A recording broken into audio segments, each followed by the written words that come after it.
Hey, what's going on, guys? It's Richard Murtaugh Jr. I'm going to be going through and showing everyone how to run Weedsport Speedway, the latest track on iRacing, and a Dirt Midget on 50% usage. I got our brand new setup here.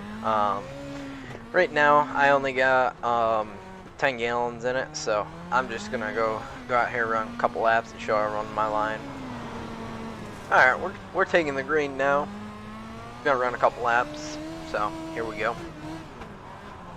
First, you got to drive it in, and this setup it's pretty touchy, to be honest. You can't just drive it in there and have it set and drive right off. You got to wheel it around this track, and that's what makes it a whole second faster than baseline, is because you actually got to wheel it, and it doesn't drive itself. It's hard to drive, but if you can wheel it, it's awesome.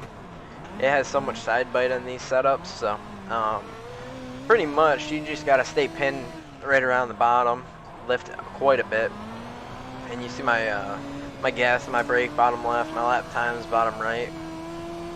I'm just showing you guys some lines real quick.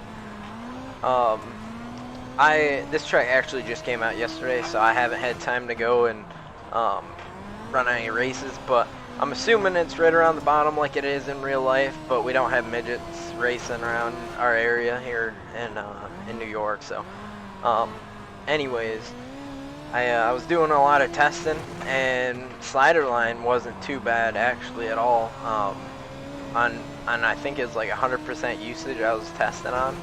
It wasn't bad at all, but it's not the fastest line, as you can see. We're a whole 5/10 off from when we were running the bottom.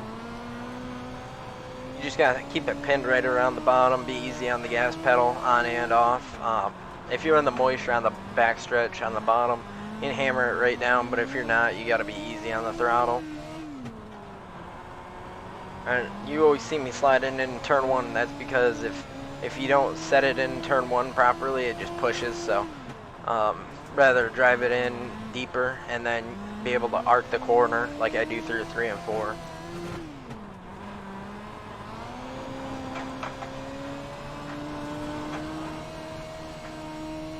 Setup digs pretty good on the bottom through 1 and 2 and 3 and 4 if you can hit it just right.